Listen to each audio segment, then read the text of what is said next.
Content warnings for this episode: blood and gore, bright flashes, loud noises, fire, centipedes, body fluids, and ghosts.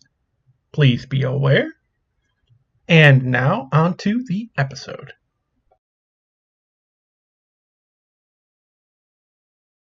In today's episode, we are going to be going to the final zone of Sekiro. Now, this is a zone you'll only get to see if you did not follow the Iron Code.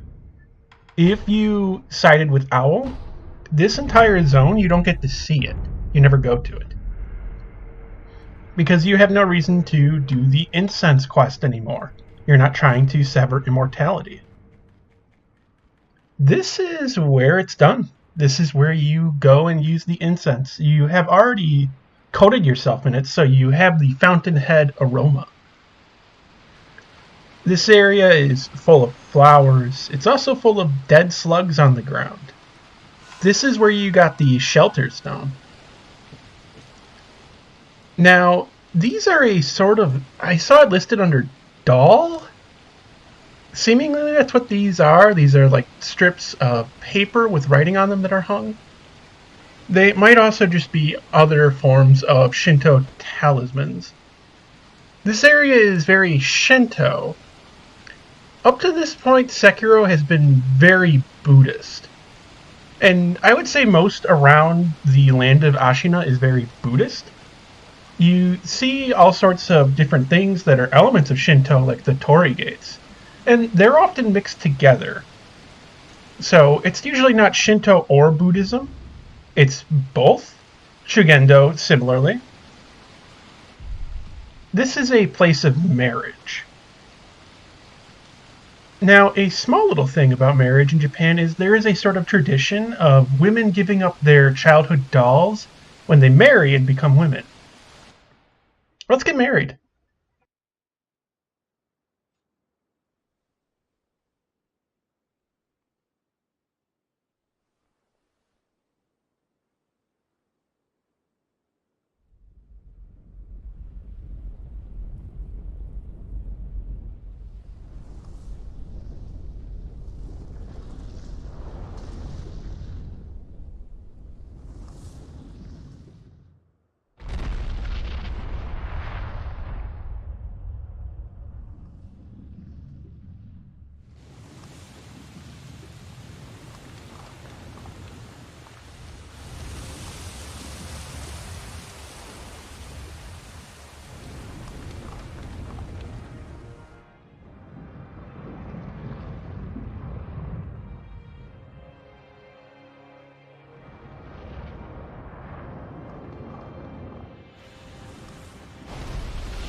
So if you thought Sekiro was not mythical enough up to this point, or fantasy enough, welcome to Fountainhead Palace, where all the mythical and legendary shit is. So, people have been kind of mystified by this giant doll we arrive on, because it's so fucking weird, and just not really explained at all. Nothing really talks about this in the descriptions. I might have an idea of what this is supposed to actually be. So, what I think this is are these sorts of straw dolls. They were used in a lot of Shinto rituals. They also are just used as normal dolls. Very popular during the Heian era. Now, the straw may be related to Shimenawa, which was pointed out to me in the subreddit Discord by Rai. I managed to check and see who did it. This is a sort of like core. I don't know too much about this. I'm guessing this is what animates it. I've asked Miyabi, she doesn't know what that says, so it's some sort of talisman language. Likely. Now, those dolls were used for curses, but also they could be used for holding evil, as a substitute. They're used in a similar way as voodoo dolls at times, but they could also be used to fight off evil, to make evil inhabit them instead of a person. The straw is used pretty similarly. It was used to fight off evil, to ward off evil, is typically how it's described. So, I think that's what it might be related to, and the dolls also have the significance I mentioned earlier in relation to marriage, though I believe it's a different doll type that's used for that. Japan has a long history of dolls, and these are the closest ones I could find to this specific doll. Also, these things on the railings are found all over Senpo, the same design. Which is interesting because that's very Buddhist, and up here, things are almost exclusively Shinto. But this is also kind of where the Buddhist elements of Fountainhead Palace are mostly going to end, other than that you can find sugar pickups. You can also look at the flow of water from all around here and actually follow it. But let's cross this bridge. Now, we'll get across into Fountainhead and... Oh. It's a boss. We fought you. This is Corrupted Monk. She was guarding the wedding cave door. However, that was an illusion of her. This is True Monk. The other one is called False Monk or Illusion Monk. So this is one of the harder bosses in the game. Her illusion form is kind of tough because it's very tanky, but only one phase. You used to be able to do an instant death blow on that, and same here. You can still do it for her second phase, but not her first anymore. So this boss I will talk a little bit about is named Yao Bikuni in Japanese. That name should set off alarm bells if you know much about Chinese and Japanese legends. That is the woman who ate the mermaid flesh and seemingly gained longevity. It's going to be mentioned that she also is very old here. This is her second phase where she summons illusions. Snap seeds actually do work on these. They'll kill them, but it's kind of a lot of resource cost. Killing her is really important. You need to kill her to get into Fountainhead and unlock a nice thing for merchants, which will make snap seeds infinite. Which, that sounds nice, doesn't it? Even though at this point, everything with snap seeds related will be dead. So she hits really hard and does lots of combos that can lead into each other. If you deflect her thrusts instead of Mikiri them, she'll actually turn into doing far larger combos. It's kind of a problem for people. So what you just saw right there is a weird sort of glitch. I blocked that attack. Now there's something wrong with some of her attacks where seemingly you get hit twice and from behind if you block them. This seems to happen if you're really close to her. At further distances, you get the blade, because seemingly she has a different hitbox on the pull and for her blade. I don't know if it's intentional or what. It's really annoying though. So you want to stand a little bit further away. One full blast from Okinaga Flame will light her on fire. In her first two phases, she can actually be poisoned, and pretty quickly. Because she doesn't actually guard per se, she'll deflect. This means if you're using Sabimaru, she won't actually block the attacks, so the poison buildup will be pretty massive. Sabimaru, of course, can't be deflected on the first hit, you actually can only guard against it if you're a boss. So just showing a bit more of her, there are also trees around this arena you can use. You can grapple up into them, and she has different attacks for attacking into them. Dodging is pretty good against her, actually. The main thing you need to worry about is if she does a follow-up sweep, it's going to hit behind her. Otherwise, a lot of her attacks are really good to dodge through and will give you multiple opportunities to hit her further. Because she'll be attacking not where you are, whereas if you deflect, she'll immediately start doing another move. This way you can get a lot of quick hits in. This, I think, no, this is Mortal Draw, not the full fight. Mortal Draw is good against her for her first 2 phases. For her 3rd phase, it's not as good because she'll just tank through and hit things. Now, I just deflected her land. This is something I did not figure out myself. I just assumed it was like a lot of other bosses with that, where you can't deflect it. Ellen is the one who pointed that out to me. So, shoutouts to Ellen. Her and I basically compete over what we can find about bosses, and we like to collect rare moves and show it to each other, and then be like, see, have you seen this move? We're very, very popular and cool people, clearly. So, deflecting True Monk is generally how you want to fight her. Also, there's different death blow animations, and as you can see beneath that, she actually has black hair. A lot of the older characters and characters related to the dragon heritage and immortality and eternal life usually have white hair. Hers is black, though. So, she is also a reference to Blade of the Immortal, which Sekiro is heavily based upon. I'll put up a photo now. Yao Bikuni is a main character in Blade of the Immortal, and is the one that gives the Worms of Immortality to the main character. These worms of... or what are they called? They're called like the Sacred Bloodworms, I think. I've only read a little bit of it. I need to read more. And I've looked at a few clips of the movie, which I don't know how well of an adaptation that is. But she is the one responsible for the sacred bloodworms that make one immortal. Blade of the Immortal is about an immortal who kills people and fights and stuff, who Sekiro is kind of clearly based upon. You know, dying twice, we are an immortal, and one of the first skins that actually got put out as a mod for this game was the Blade of the Immortal skin. And Miyazaki has mentioned in interviews, this game is heavily based upon Blade of the Immortal. Also another animation, if you kill her from above.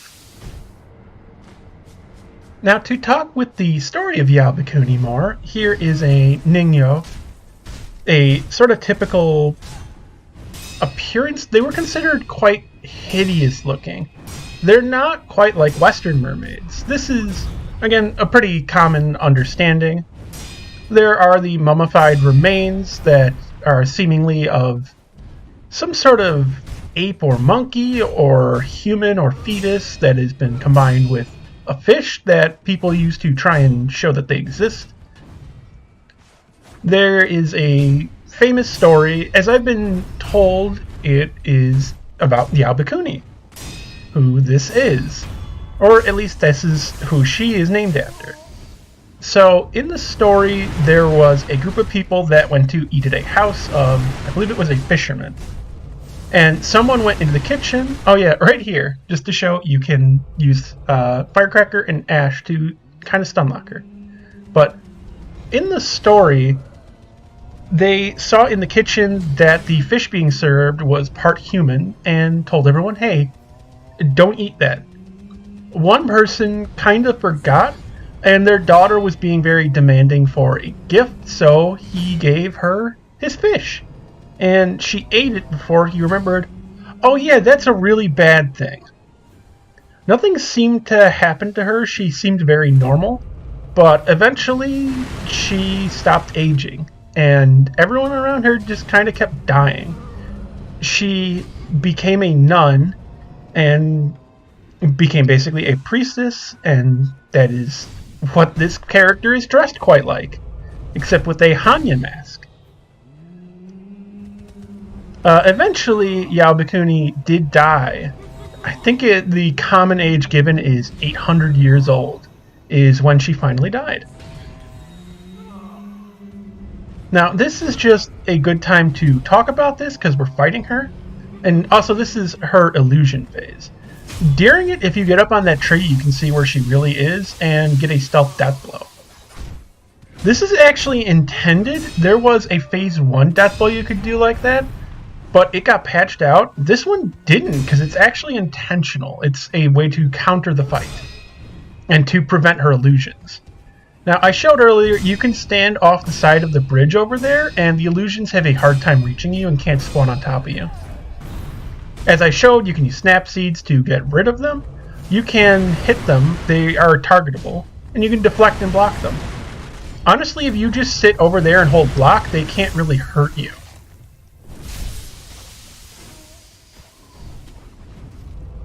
Now, again, here you can jump. The death blow marker showed too late. But if you get to the top while in this phase, you can just death blow her. If you get up here and sit for a bit too, she'll usually stop because she realizes what you're doing. Or at least seemingly. Now, she has basically every type of attack in the game except grabs. So, in that regard, at least thank God, I don't want to deal with her grabs. As I mentioned, she hits really hard. She hits like a truck and has good health. You can also get her stuck in a cheese by making her trapped over to the side. I'll show that later. And a rare instant kill of this boss. I don't find combat arts too good against her. A lot of them, because of the slight buildup, she'll actually turn around and just hit you, especially during third phase. Third phase is a bit different and more annoying. Third phase is when her Centipede comes out.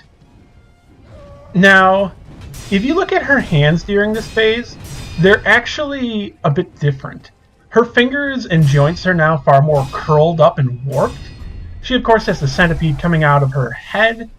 You can use the lilac umbrella to prevent being affected by the terror spit of the Centipede.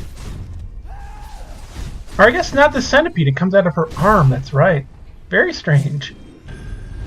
That attack is really annoying on no hit, no damage, because it can come out after you've stomped on her head. Because of that, I always stomp on her head and jump off to the side, so that it doesn't hit me. The spit on its own is not too dangerous if you're not doing no hit, no damage. You'll usually have the purple gourd, which will protect you. So I didn't get to talk about her spinning dancing moves too much. She is using a naginata. This is a traditional weapon of warrior women in Japan, but they could fight with other weapons. I've talked about Tachibana Ginchio. She was actually a daimyo for a time of the Tachibana clan and was a warrior. If I remember right, she used a katana, though she probably would have also known how to use a naginata. She had warrior nuns that used naginata. And that's what this character is essentially, is a warrior nun. The term for female warriors was onabugeisha. They weren't in every army, but they were fairly common. And again, it makes sense.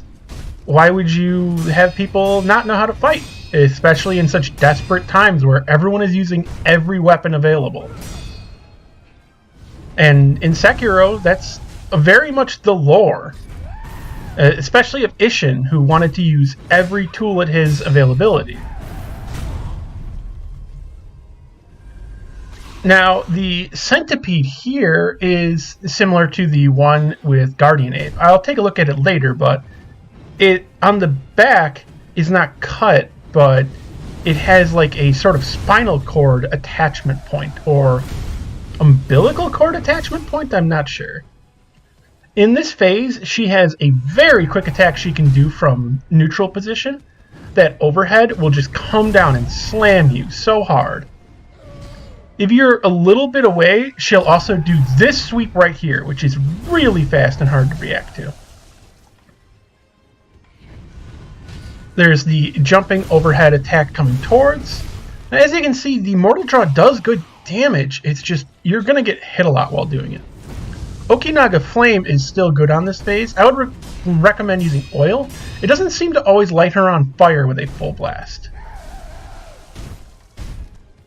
Lilac Umbrella, of course, is good. I don't believe Malcontent works here.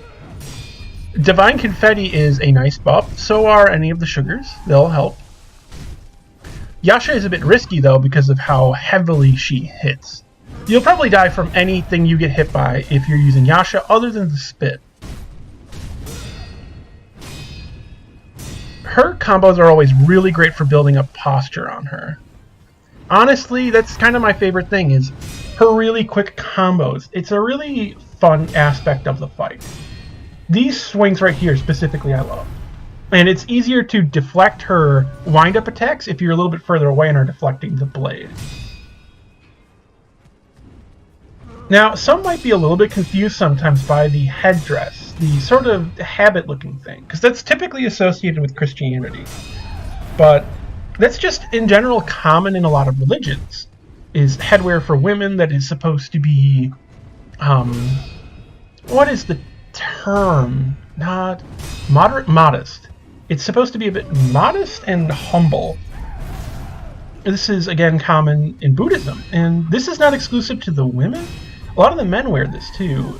Again, Usege Kenshin, who was known as the God of War of the Sengoku era, wore this very commonly. It's kind of how he's typically seen and depicted, actually, because he was a very devout Buddhist. Which, again, also, with the whole idea that Buddhists can only be peaceful in nature is completely false to history. That is just simply not true at all. That is the founding of the religion, but most religions are founded on peace and love. Christianity is, and also some wrath and vengeance, but for the most part, the teachings are of peace and love and community and respecting each other. That's how a lot of religions are, and still, they kind of form, you know, armies and crusades and things. Usege Kenshin killed many thousands of people.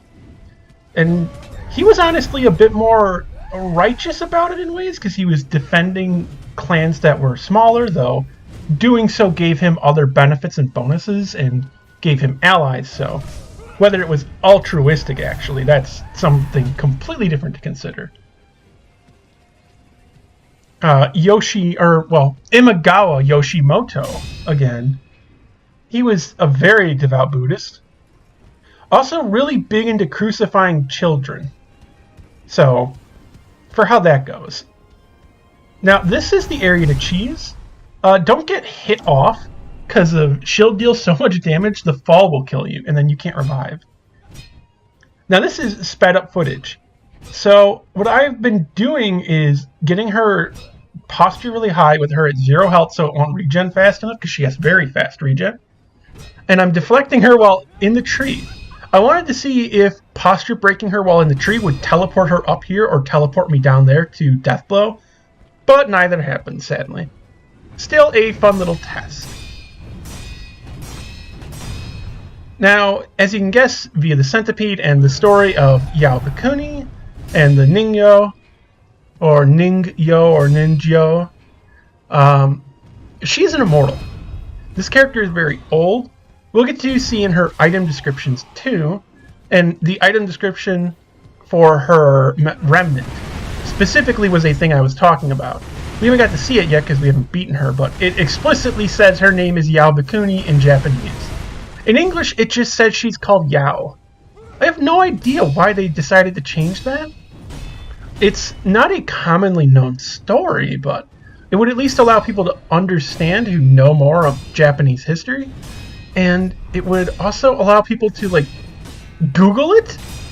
Also, that's a really rare attack for her to do. I've mostly only gotten her to do it after deflecting her in 3rd phase. That is another one Ellen likes to show off as a rare attack. And it is super rare. It's really hard to get her to do it. That's why I wasn't able to deflect the whole thing, because that's like my 6th time I've ever seen her do that attack. This phase, though, is honestly not too bad. It's just a long fight. If you don't deathblow 2nd phase, this is a pretty long fight. Or if you don't stealth death blow, second phase. It is a long fight. If you've been getting hit every now and then and needing to heal using your purple gourds, using up your emblems fighting her, you're probably low on resources midway through the final phase. But if you're deflecting everything, not getting hit, this is honestly not too bad. You probably have your whole arsenal ready. Now let us kill her. We rip out the centipede. The portion we cut is actually further up on the centipede than the bottom. And again, we'll get to see there's like a spinal cord part. So the memory of the true monk guarding the Fountainhead entrance. And the dragon tally board, which allows merchants to sell infinite versions of a lot of items.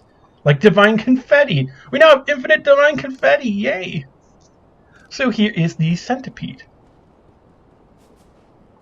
Now, before we go ahead, let's take a look at something kind of funny. So let's say the cheese. The cheese is where you run over here. You stand next to this tree right about here. Now, I figured something like this was possible, but I had to look up guides on where exactly people stand. And this appears to be the spot. Now, you jump off and let her keep attacking at you. You typically don't want to get hit, but I had enough health to survive. And now she's stuck. So you can kind of just keep hitting her, or you can death blow her. Typically after a death blow, she'll get out of this. So you can just damage her, get her health low, death blow, get her stuck again, rinse and repeat. But seemingly related to me kind of screwing around here with some of the attacks I was doing, I decided to start using the monk punches on her. So then when I death blowed her, seemingly it put her in a slightly different position, and she fell. So right now she's stuck in a falling animation. This is something the boss is not supposed to do ever. So she lost her hitbox now. She can't be hit. But she can still deal falling damage to me.